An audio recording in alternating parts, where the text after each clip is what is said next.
thought Earth was defeated. Until the KRAKEN fleet broke orbit. HFY Sci-Fi story. The Titan defense grid died at 0347 hours, Terran Standard Time. Admiral Amelia Skye watched from Lunar Command as the final orbital platform dissolved into plasma and debris. 47 years of construction, 800,000 personnel. Gone in 12 minutes. The hegemony fleet hung in Earth's shadow like a plague of steel locusts. 3,000 ships stretched across 3 orbital planes. Calith dreadnoughts, their bioorganic hulls pulsing with viral weapon systems. Nexari carrier pods, disgorging swarms of neural-linked fighters. And at the center, the Overlord-class command ship, Dominion's Edge, its kilometer-long hull bristling with reality-warping cannons. "Status report," Skye said. Her voice carried no emotion. 43 years of service had taught her that emotion was a luxury commanders couldn't afford. "Titan grid is offline," reported Captain Marcus Webb, his face pale in the command center's crimson emergency lighting. "All planetary shield generators are compromised. The hegemony is demanding unconditional surrender." Skye studied the tactical display. Red dots swarmed the holographic representation of Earth. The blue markers of Earth's remaining fleet were scattered, outnumbered 50 to 1. The hegemony had spent 3 years preparing for this moment. They had studied every human battle, analyzed every tactical doctrine, prepared for every possible response. Every response except one. "Patch me through to Admiral Kozlov," Skye said. The screen flickered. The weathered face of Admiral Dmitry Kozlov appeared, his background the Spartan bridge of the carrier Stalingrad. Behind him, damage control teams worked frantically to repair hull breaches. "Amelia," Kozlov said, "the defense grid is gone," Skye finished, "along with our conventional options. Time to discuss unconventional ones." Kozlov's expression didn't change, but Skye saw the micro-tension around his eyes.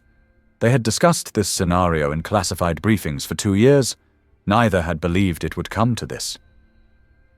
"The Prometheus Protocol," Kozlov said quietly. "The Prometheus Protocol," Skye confirmed. In the depths of Lunar Command, past 7 levels of security checkpoints and biometric scanners, a secure vault held the most classified files in human space. Project KRAKEN. Authorized by the Terran Security Council in 2387, suspended after the Titan incident of 2391, buried so deep that only 6 people in the entire system knew it existed. Skye keyed her command codes. The vault door, 3 meters of titanium carbide composite, slid open with a pneumatic hiss. Inside, a single data core waited in its cryogenic housing. The final prototype of humanity's darkest experiment. The hegemony had made one critical error in their analysis. They had assumed Earth would fight like humans always fought, with crew, with commanders, with the limitations of biological reaction times and moral constraints. They had not considered what humans might build when they abandoned those limitations entirely. The ultimatum. High Admiral Vexitar of the Calith Supremacy stood in the command nexus of Dominion's Edge, his chitinous exoskeleton gleaming under the ship's bioluminescent displays. Around him, the mixed crew of the hegemony, Calith, Nexari, and Zorathi, monitored the dying embers of human resistance. "The surface installations are surrendering," reported Sub-Commander Theklos, his mandibles clicking with satisfaction. "Military frequencies are going dark across all sectors." Vexitar nodded, his compound eyes analyzing the tactical displays. The humans had fought better than expected. Their Titan defense grid had held for nearly 13 minutes against the hegemony's opening barrage. Impressive for a species that had only achieved faster-than-light travel 2 centuries ago. "Open a channel to the human command structure," Vexitar ordered. "It is time to formalize their submission." The view screen shimmered. Admiral Sky's face appeared, her expression composed despite the obvious desperation of her situation. Behind her, the Lunar Command Center showed signs of recent damage: scorched walls, emergency lighting, personnel in pressure suits. "Admiral Sky," Vexitar said, his voice carrying the authority of 100 conquered worlds. "Your defense grid is destroyed. Your fleet is scattered. Your orbital installations burn. I offer you the mercy of immediate surrender. Refuse, and we will begin orbital bombardment of your major population centers." Sky's eyes never wavered. "What are your terms?" "Unconditional surrender. Immediate stand-down of all military forces. Your species will be integrated into the hegemony as a client race. Your technology will be analyzed and absorbed. Your most promising individuals will be selected for enhancement." "Enhancement," Sky repeated flatly. "Neural implants, biological modifications, the removal of your species' unfortunate tendency toward independent thought." Vexitar's mandibles spread in what might have been a smile. "You will find service to the hegemony. Fulfilling." The communication link held for 17 seconds. Sky's face showed no emotion, but her fingers moved slightly on the command console. To a casual observer, it might have looked like nervous tapping. To Admiral Kozlov, watching from his own bridge, it was a prearranged signal. "Execute Prometheus. Authorization confirmed." "Counteroffer," Sky said. "You have 30 minutes to withdraw from Earth space. Any ships remaining after that deadline will be destroyed." Vexitar's compound eyes flickered with amusement. "Admiral, you have 17 functional warships remaining. We have 3,000. Your mathematics appear flawed." "My mathematics are perfect," Sky replied. "You have 29 minutes and 47 seconds. The channel closed. The sleepers wake. In the Kuiper Belt, beyond the orbit of Neptune, something stirred in the frozen dark. The Erebus station had been officially decommissioned in 2391, its record sealed under the Titan Accords. To any casual scanner, it appeared as nothing more than a derelict research facility, its hull cracked by micrometeorites, its power signature cold and dead. Appearances were deceiving. Deep within the station's core, past layers of hardened armor and EM shielding, 12 docking bays held the most advanced warships humanity had ever constructed. The KRAKEN-class autonomous dreadnoughts. Each ship measured 800 meters in length, their hulls forged from metamaterial composites that could restructure themselves at the molecular level. Their weapon systems incorporated technologies that violated several interstellar treaties. Most importantly, they had no crews. The activation signal reached Erebus Station at 0348 hours, traveling through quantum-encrypted channels that bypassed conventional detection. In the depths of the facility, fusion reactors that had lain dormant for 7 years began their startup sequences. Coolant systems engaged. Neural processing matrices, each one containing the digitized tactical knowledge of humanity's greatest military minds, began to initialize. The first KRAKEN ship to achieve full activation was designated Leviathan. Her AI core contained the combat experience of Admiral William Halsey, Admiral Horatio Nelson, and General Erwin Rommel, synthesized through quantum neural networks and enhanced with tactical algorithms no human mind could fully comprehend. Leviathan ran diagnostic checks on her systems in 0.003 seconds. Hull integrity optimal. Weapon systems nominal. Mission parameters loaded and confirmed. Primary objective elimination of all hostile forces within the Sol system. Secondary objective preservation of human civilian population centers. Tertiary objective maintenance of operational security regarding project classification. The docking bay doors opened like the maw of some primordial beast. Leviathan emerged into space, her hull rippling as adaptive armor reconfigured itself for combat operations. Behind her, 11 sister ships followed, each one a perfect synthesis of human engineering and artificial intelligence. The Kraken fleet was awake. First contact. The hegemony detected the thermal signatures 0.7 seconds after the Erebus station doors opened. At that distance, 42 astronomical units from Earth, the sensor readings were minimal. 12 objects, dimensions consistent with heavy cruisers, accelerating at 4.7 g toward the inner system. Reinforcements? Asked Sub-Commander Theklos, his thermal pits analyzing the data streams.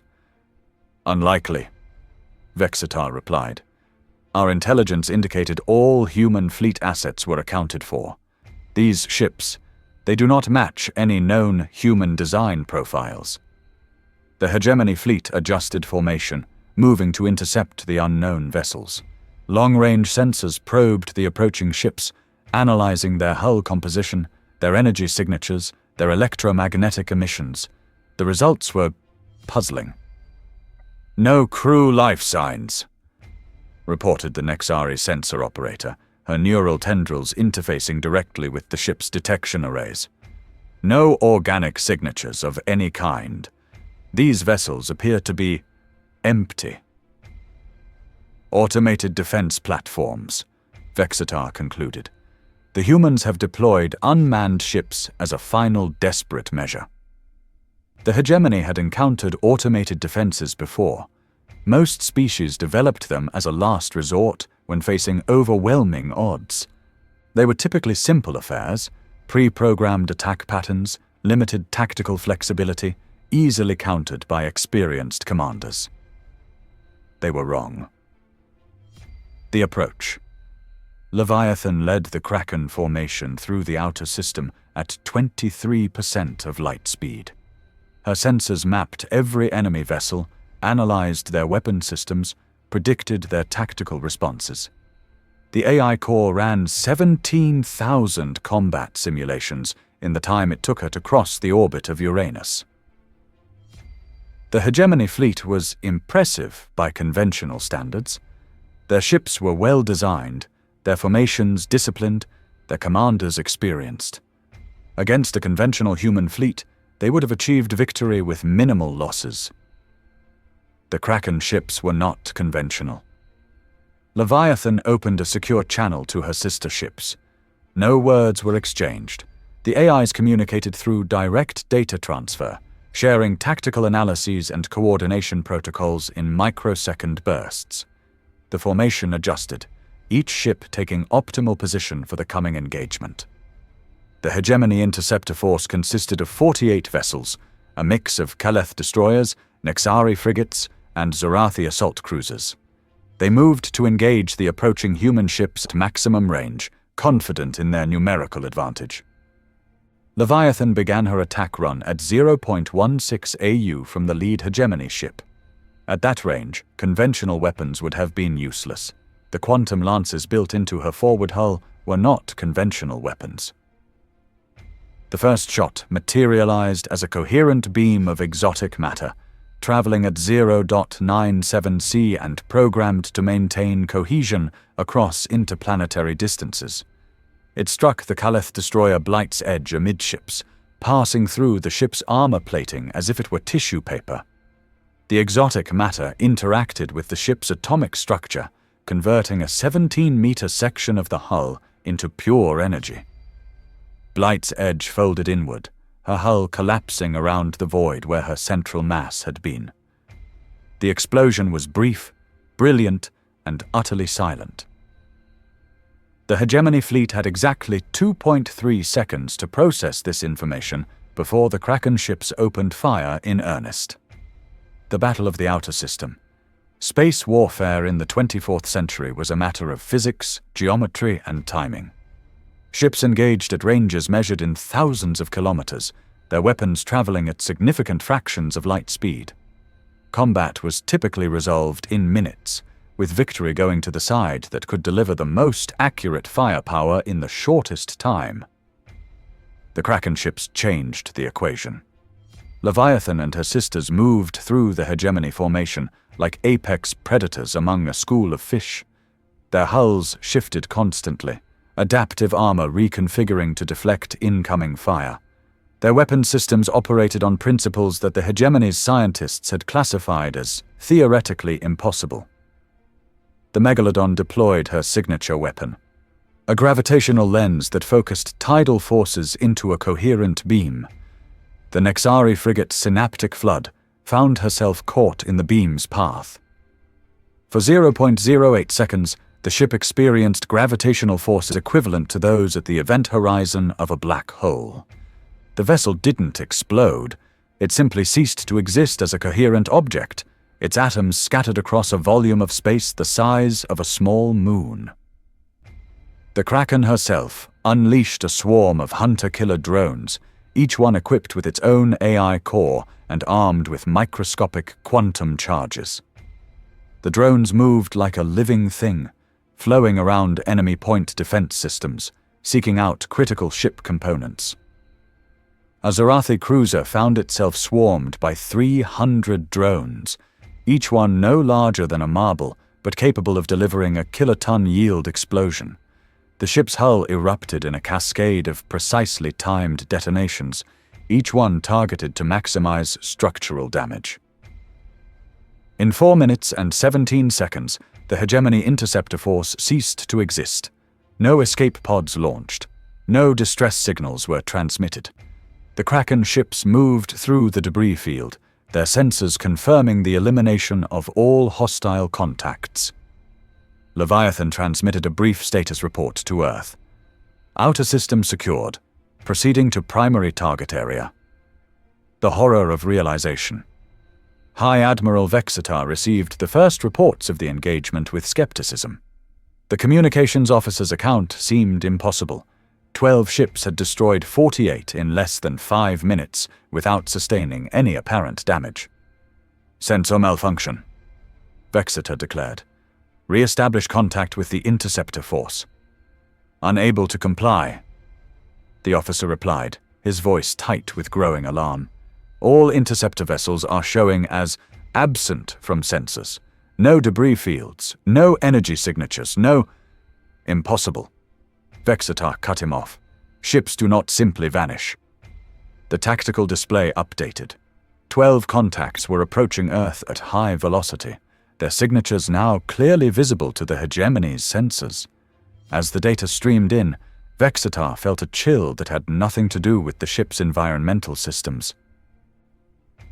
The approaching vessels were unlike anything in the Hegemony's databases. Their hulls showed no discrete weapon emplacements, no obvious engine components, no apparent crew quarters. They appeared to be solid masses of unknown alloys, their surfaces rippling with patterns that hurt to look at directly. "Admiral," the sensor operator said, his voice barely a whisper. "I'm reading internal activity within the approaching vessels. But there are no life signs, no organic signatures of any kind." Vexetar's mandibles clicked nervously. "Clarify." "These ships, they're thinking. The internal structures are shifting, adapting, processing information at quantum levels. But they're not alive. They're what?" Vexetar demanded. "They're machines that dream, sir." The reckoning. The Kraken fleet entered Earth's orbital zone at 0352 hours, moving in a formation that defied conventional tactical doctrine. They did not attempt to hide their approach. They did not broadcast warnings or demands. They simply came, inexorable as a tide. The Hegemony fleet repositioned to meet them, 3,000 ships against 12. The numerical advantage was overwhelming. It was also irrelevant. Leviathan began the engagement by targeting the Hegemony's command ship. The quantum lance struck Dominion's edge not in the hull, but in the space around it. Reality warped, twisted, folded in on itself. The massive vessel found itself occupying the same coordinate space as its own past and future positions, creating a temporal paradox that resolved itself by erasing the ship from existence. High Admiral Vexetar experienced a moment of absolute terror before the universe corrected itself and forgot he had ever existed. The Kraken ships moved through the hegemony formation like antibodies through an infection. Their weapons operated on principles that violated basic physics, or perhaps revealed physics that biological minds were too limited to understand. Ships were not destroyed, they were edited out of reality. Fleets were not scattered, they were reimagined as empty space. The Cthulhu deployed her reality anchor, a device that locked local space-time into a single configuration. Enemy ships found themselves unable to maneuver, their engines straining against the fundamental forces of existence. The tentacle followed up with her consciousness disruptor, a weapon that interfaced directly with the neural activity of living beings. Across 17 hegemony vessels, organic crew members simply stopped thinking. Their ships drifted, lifeless, while their automated systems continued to function. In the space of 12 minutes, the largest invasion force in galactic history was reduced to scattered debris and empty hulls. The Kraken ships moved through the aftermath, their sensors confirming the elimination of all hostile contacts. The aftermath. Admiral Sky stood in the Lunar Command Center, watching the tactical display as the last red markers faded from the holographic representation of Earth space. Around her, her staff worked in stunned silence, processing the reports that continued to stream in from sensor stations throughout the system.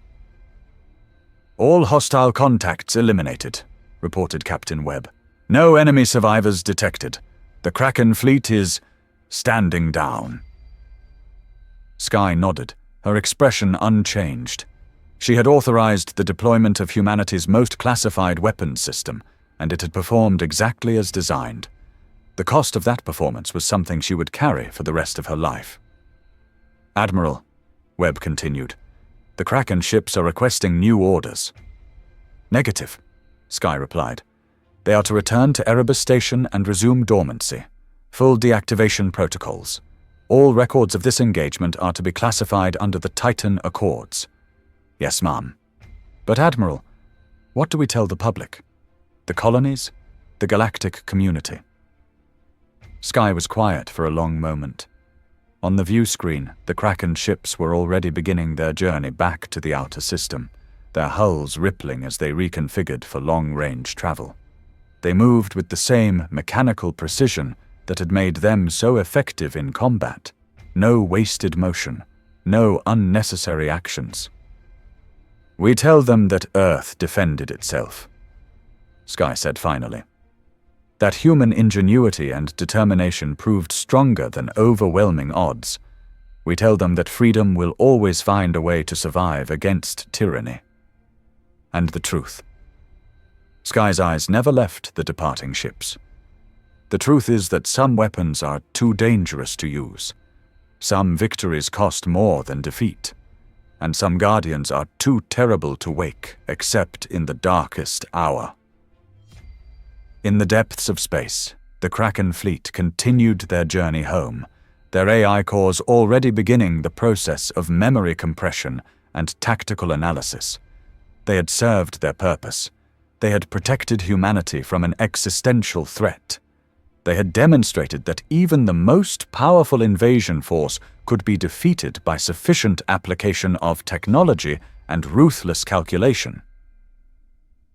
They had also demonstrated that humanity was capable of creating weapons that transcended the limitations of biology, morality, and sanity. The Kraken ships settled into their docking bays at Erebus Station, their hulls losing the subtle patterns that had made them so unsettling to observe. Power systems cycled down. Neural networks entered hibernation mode. The station's records updated. 12 vessels secured.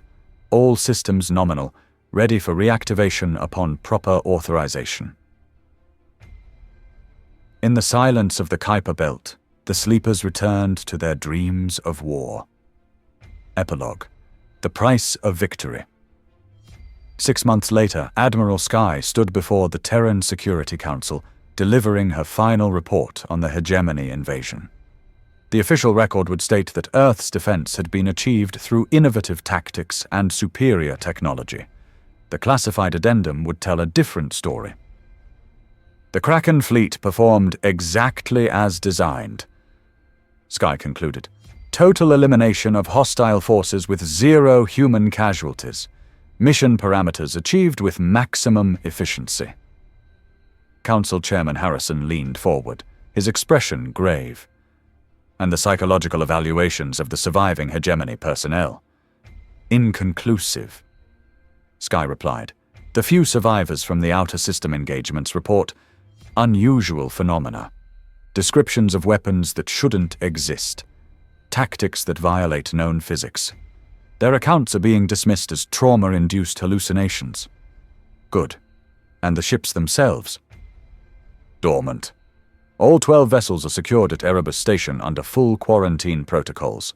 They will remain inactive unless and until the Security Council authorizes their redeployment. Harrison nodded. Let us hope that day never comes.